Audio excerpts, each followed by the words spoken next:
Welcome to Between Two Chairs, Demystifying Commercial Real Estate, the podcast that brings you the latest insights and trends on the South Florida commercial real estate market, with your hosts, Fernando Arencibia Jr. and Jennifer Woolman.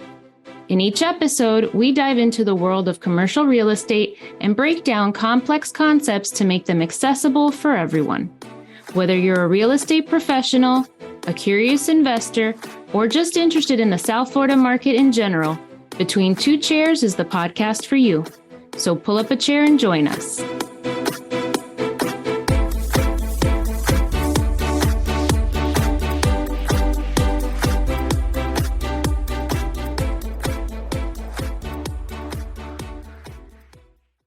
Welcome, everybody, to another episode of Between Two Chairs. My name is Fernando Arencibia, and with me, as always, is the researcher-in-chief, Jennifer Woolman. Jennifer, say hi.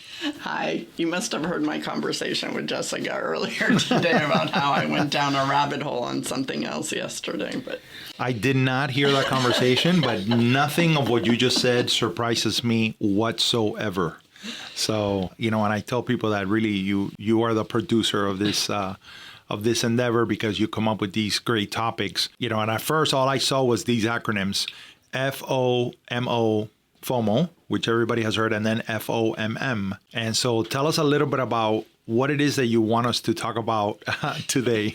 Sure. So this idea came up because I was on LinkedIn and I saw something and I had no idea what FOMM was, right? And it's fear of making a mistake. So FOMO is fear of missing out, that one we're familiar with. And then FOMM was fear of making a mistake. And I thought, oh, how interesting. And I kind of filed that in my brain. And we talk about fear a lot on this podcast, right? Yeah. Because we're involved, not just because we're in Halloween month and we're getting close to Halloween, but because we're involved in real estate, and real estate involves a lot of money, a lot of unknowns, a significant time commitment, etc. So a lot of those things can lead to fear. And I thought, well, let's take a deep dive into, fear versus FOMO. And I've often heard and used FOMO, and my hashtag, I did a Miami half marathon because everyone knows I'm a runner, and they're like, oh, you've never done a half marathon, you should do it. And I'm like, Okay, so I signed up, and so my hashtag after that was FOMO no mo, because I no longer had FOMO of missing out on marathons.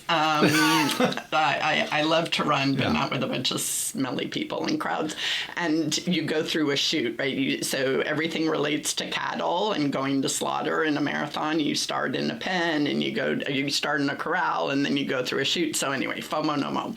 And then I started thinking about FOMM. I'm not as familiar with FOMM. So I started, again, filed it away, and every now and then I would think about it. And then when I went to the CREI Summit, it was a really cool conference because they had this app by a company called WOVA.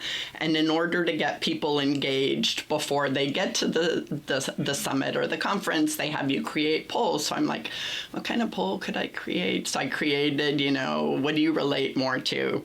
FOMO, FOMM, or it depends. And it was super interesting. It got a ton of engagement. I kept getting all these messages that my survey was taking off, and there was all this conversation. So I thought, oh, that's cool. And then at the end, I checked, and the results were that 44% were in the FOMO camp, 22% were in the FOMM camp, and 33.3% were in depends. And so it was funny. I heard depend. When I saw how many were in depends, I'm like, those are FOMM people. Those are really FOMM people. They're afraid of picking the wrong answer. So they went to the default one. Man. But then I started thinking about it, and I'm like, no, I can see where sometimes, I am way more FOMO. I'm way more fear of missing out when it comes to, partying and dancing and being with friends and food and socializing. I'm way more FOMO.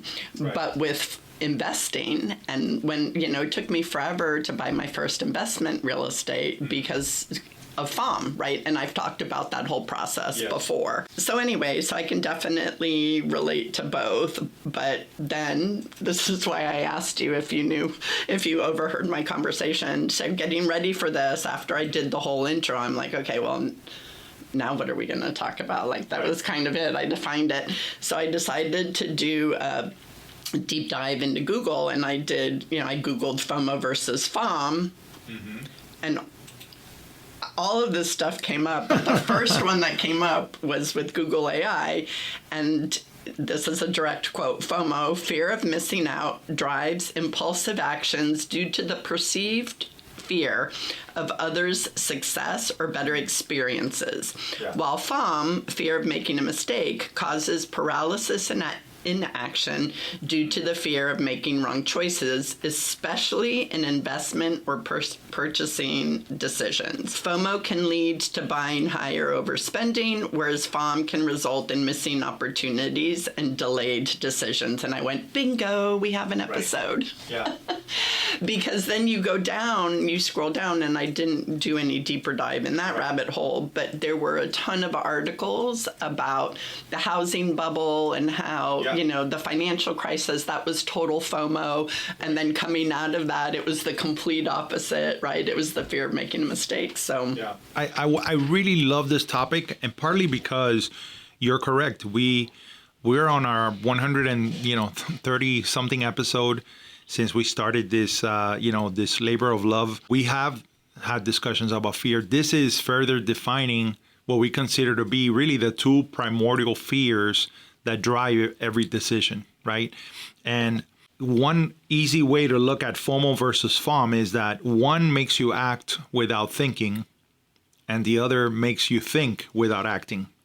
And the reality is that every endeavor that we put, whether we're helping someone achieve their real estate goal, choose the right investment, is, we want to empower them with the information that will compel them to act in a way that is, in alignment with their goals, to help them achieve their goals. But the reality is that these are two very powerful forces, and your psychology changes faster than the market, right? And that's why you could talk to two people that are looking at the same investment. The numbers don't change. The specifics of it don't change. The location of it doesn't change. Nothing that is materially impactful about the investment changes. And one will rush to acquire it, and the other one will run away or continue to think about it, mull it over, until the opportunity goes away, right? And so a lot of times when we look at FOMO is really that thing that creates frenzy in the marketplace. And this is not a new thing. Just because we have created an acronym called FOMO doesn't mean that it has not been a part of human nature since the beginning of time. There is a great history book called Tulipomania about the tulip market, in Denmark, in the 1800s. And what a crazy thing. The prices that people were paying for the bulbs of tulips, it really is an incredible thing. And when you read that, you can apply that to any major market frenzy in modern times. And it's an incredible thing. And this is why it's so important when we look at these things, because they're emotional drivers, not only for real estate decisions, but for every decision that you make in your life, that you make in your professional and your personal life. And these things are very important. If FOMO is what's behind these market frenzies, the FOMM is really the silent deal killer, and right. Sometimes you can sense it. If you've been involved in multiple real estate transactions throughout your years and you have developed experience, you can sense when someone has that FOMM and they're fighting it from the very beginning. And you could tell it that they're fighting it when they're signing the contract, they're fighting it during due diligence, they're fighting it when they're reviewing the inspection reports, they're fighting it whether they're making the decision of, moving forward through the due diligence or not. And you can just feel it, right? I mean, it's a very it's something that you can relate to as a human being, and you can sense it. Well, and they're always finding problems with stuff. Like they have one foot in the door and one foot ready to bolt, right? And that's the fight, right? Like, am I making the wrong decision? Have I overcommitted? Am I overpaying? And so I think what's really interesting about that, and hey, look, we all have that. I don't care how great of a developer or how much money you've made or whatever, you're always going to come into a situation where you're going to be afraid of making a mistake. So how do you get over that, right? And I think one of the attendees wrote in her note, and it was so cute. Her name is Christy Kendall, and she's a developer. She's doing some amazing stuff. Talk about no fear anymore. She's doing amazing stuff over in Fort Myers, but she wrote, neither anymore. Huge FOMO when I lived in Southern California and fear of making mistakes for a really long time. But neither kill you, so why add pressure to life? Just course correct as you take action and get more data. Right. So how do you, as long as you can recognize where you are, right? Whether you're in FOMO, so if you're in FOMO mode, you should probably take a step back, rework your numbers, maybe do a little bit more conservative searching, look at maybe a bigger picture. Yeah. And if you're in FOMM, identify what mistake you're afraid of making. My example was that I was going to bankrupt my family and we'd be living under I-95, but rationale was totally opposite that, right? So if you can identify that, then that'll help get you unstuck, or it will help you from being in a frenzy and making the wrong decision. Yeah.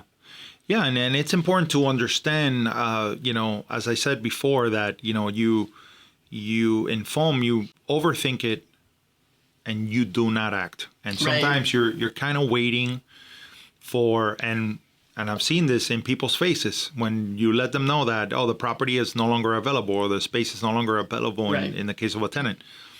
There's a sense of, but then there's also like a sense of relief, because they don't want to make the decision. They want the decision to be made, for them. It's very easy to then relieve that pressure once you know the space is no longer, available. Right. And I think as brokers, we have to be careful, right? Because people who live in FOMM, you're never going to get to move. You can try the first couple of times, but if you can't get them out of there, you're wasting your time. They're never going to buy a property. They're never going to lease. Right. They're never going to open that store.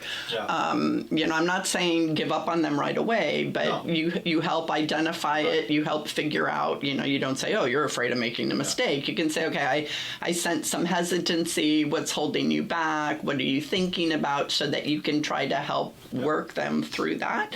But if it's over and over and over again, and, you see this, I think residential agents probably see that a lot more than commercial, but it also definitely exists on the commercial side as well. Well, there's a couple of things that I would like to mention about that, because you're absolutely right. You can't coach logic into, until you deal with the emotion, right? And this is where it's so impactful and important to have emotional intelligence. It's probably one of the most underrated aspects when we are evaluating intelligence as a whole. But emotional intelligence is incredibly important here, because first you have to identify if it's FOMO or FOMM that is the main emotion that is going on there. And you can't just force someone to get out of FOMM by just trying to utilize logic, because it is an emotional, feel that you have. And that's where we turn to data, right? And now data is not going to calm those searches, but data is significantly important both for FOMO and FOMM people, because you want to present the right data for those that have FOMO to see are they really making a sound investment, are they do they really have all the information? And then for people that have FOMM, also give them the right data to see that, are you missing out on the right opportunity? Are you missing out on the right investment? But first you have to acknowledge that, I understand you have you're concerned about missing out on this opportunity. Let's evaluate it and make sure that it is everything that you think it is. And then for those that I understand that you're afraid to, make the jump, let's analyze this and see why it is the right thing or not. And, let's kind of look at it from a different perspective. I think this also happens with agents where you often see agents that are following the shiny object. They go from, one marketing platform to another, or now they see, oh, this person is doing this, let me try this out, or I want to go do this. And then there are those with FOMM that they're kind of stuck. Like you always tell me, sometimes there are people that are getting ready to get ready. Right. They keep studying, they keep evaluating, but they're not taking action, right? And so they're also, sort of paralyzed in this idea of, am I saying the right thing? Is this the right paragraph to put in my marketing? Do I, how do I do this? Where do I go? All those things. But they're all kind of delay tactics to not make a decision and not make a mistake. I agree. And I think our job as brokers is to, you and I always talk about pre-qualifying the client and asking the right questions, but that might not start at the pre-qualification phase, right? It might start here when you identify, or because look at the other side. The other side is the FOMO side, where they're running around and they're sending you like, oh, I just saw this come on the market, or I saw this, or I drove by this property, or I drove, and then you're like, well, wait a minute, those are outside the original parameters you gave me. What about this property? Why?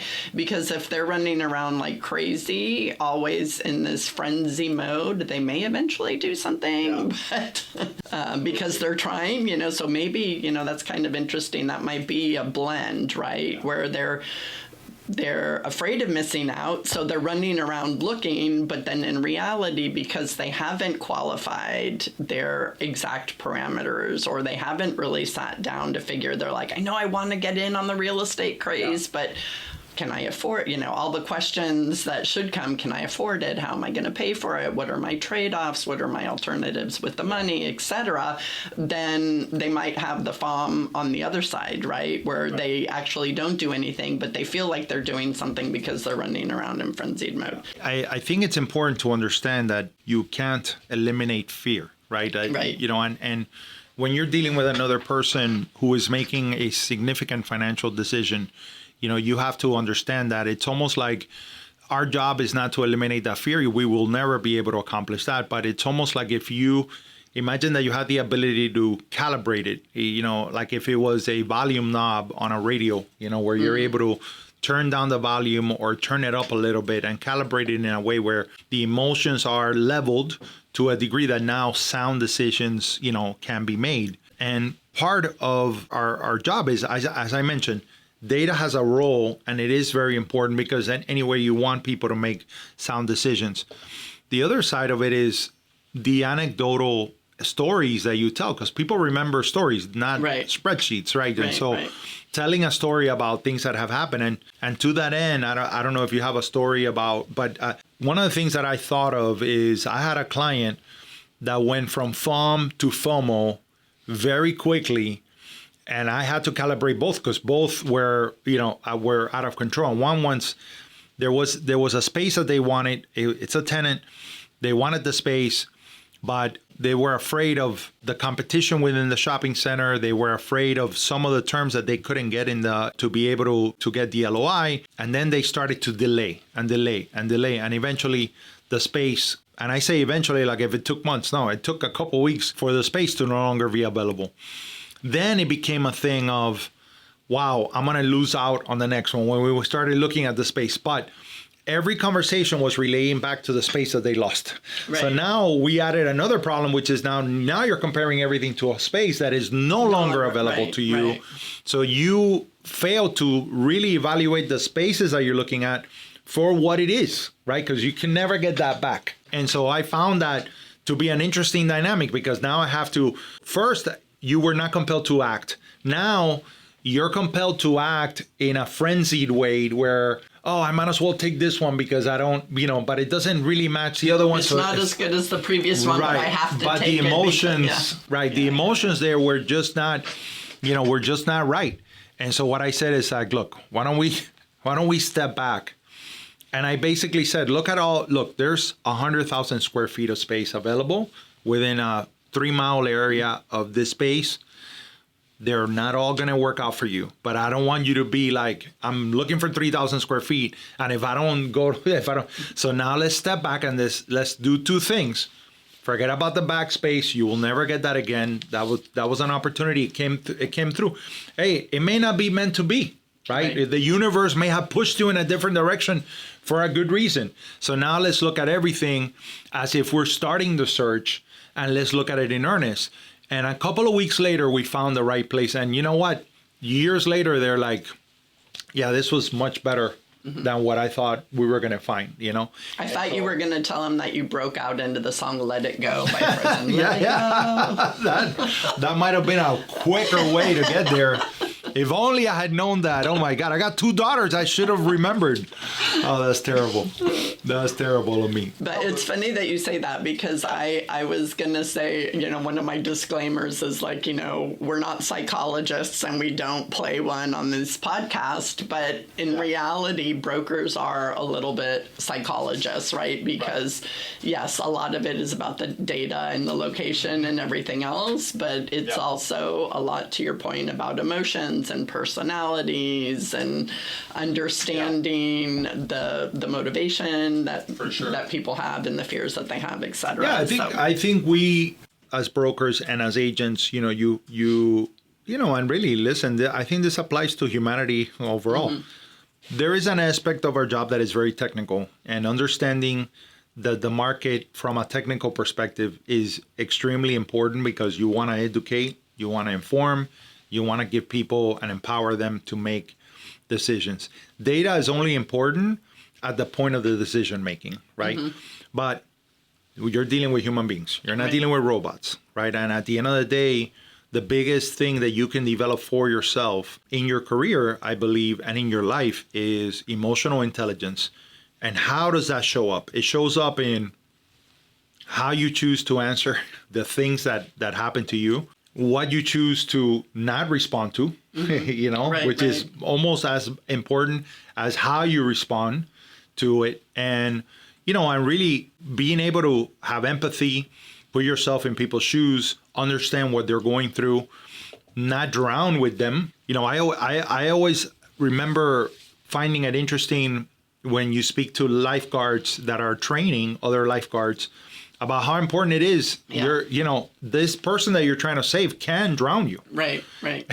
And that's an important thing to really comprehend. Like, they're going to grab onto you because they're trying to save their lives. And so that's why they have, you know, the little things, the little buoy things that they throw out, and you know, they flip them over on their back, they flip them over on their back in a different way, because they understand, like, you know, it's a human, you know, need of survival can actually lead to the demise of the person that's trying to save you. And that's a powerful image. And I've always had that as a powerful image, is that you don't want to drown with people. Empathy is not about crying with them per se. It's more about understanding. I put myself in your shoes. I know that this is very difficult. How can I help you go from this place into a better place where you can make... You're so deep, because I don't do that. I sing the Frozen song, and by the way, that's the only part of the song that I know is Let It Go, Let It Go. And then my other thing to help people is I always think of the lifelines in the game show of Who Wants to Be a Millionaire, because that's what saved me, right? So the lifelines in Who Wants to Be a Millionaire are like, I think it's 50-50, where you 50-50. eliminate 2 incorrect answers. You can ask the audience. You can poll the audience. Yep, and you can phone a friend. And mine was phoning a friend that got me out. Yeah. So I like that. So that's my way. Again, that's putting the responsibility back on them. I don't want to take responsibility, because then if they agree with me, and then it's my fault, right? Because that's the other thing. If people do make a mistake, you don't want to be the blame. You want the decision to be on them. So how do you help them? And so those are my ways. Well, and look, it's not that you want the decision, it's that the decision has to be on them. And all you want more than anything is to be their guide and to empower them to make the best decisions for themselves. You and I both know that long term, this is what's incredible about the real estate market, is long term, the investment is going to make sense. Right. And so, but the reality is that how you get to make that decision influences very much how you feel about the investment that you made. And that's I think another it's component important here. for somebody who's never invested before to realize, like, I always had this idea in my head because I'd heard investors, right? And I think it's even harder now because of social media. Everyone shows all the positive everywhere on social media, but they don't show the mistakes. They don't show the issues. They don't show the fact that they did all the due diligence and they did everything. But when they lifted up a floor, they found out some wonky thing that was done back in whatever year that wasn't so common. So I think it's important to know, because now that I've dealt with more investors and I speak with more investors and I invest myself, I've heard things from other people that they're like, oh, this was my dream. I fought for this shopping center for forever. And then we went in and I'm like, oh my God. But you don't know that until you have those conversations. So that's why I also liked the polling. Like, go talk to these people. They're going to tell you, look, even if you think this is the perfect property, when you close, when you start managing it and doing stuff that you couldn't imagine might come up. Who imagined COVID? I don't care how good your numbers were before we went into COVID. COVID shot everything to heck, right? For some people, it turned out great. For some people, it turned out horribly. So. I mean investment results. I don't mean COVID itself. So I think that's also kind of a reality check, is things aren't going to be perfect, even though you do the best due diligence that you can. So you mitigate the risks and just know that you're going to have the fortitude and the team in place to help you with whatever. Yeah, and that oftentimes is very helpful. And listen, I mean, as we have mentioned, fear is part of every transaction. You can never totally remove it. And there's something to also the fact that that's where risk taking has its place, and there's also something satisfying about the fact that you jumped into something. It is risky, and at some point in your life, every investor, every entrepreneur, they have to put all their chips in the middle of the table, and they have to, but the decision is when do you do that, and in what set of cards is where we come in to be able to give you options and to be able to give you context. But you can never really remove that fear. By the way, all I'm thinking, and by the way, I want to tell you guys that the description of Jennifer comes up with the descriptions of all of our podcasts, and all I'm thinking of you connecting the Who Wants to Be a Millionaire with we all lifeguard. want to be millionaires. Exactly. Lifeguard training. What does that have to do with FOMO and FOMO? I just love it. I love it. What is Frozen? That's what is Frozen Who Wants to Be a Millionaire? Kristen Candle have in common. Yeah. Something like that. Yeah. Absolutely. I'm already thinking about that. Yeah, no, absolutely. Well, thank you, everybody, for joining us. We all do want to be millionaires, so don't let either FOMO lead you down the wrong path or FOMM, freeze you into inaction. Just be self-aware, and we can all be millionaires. That's right. Thank you guys for joining us.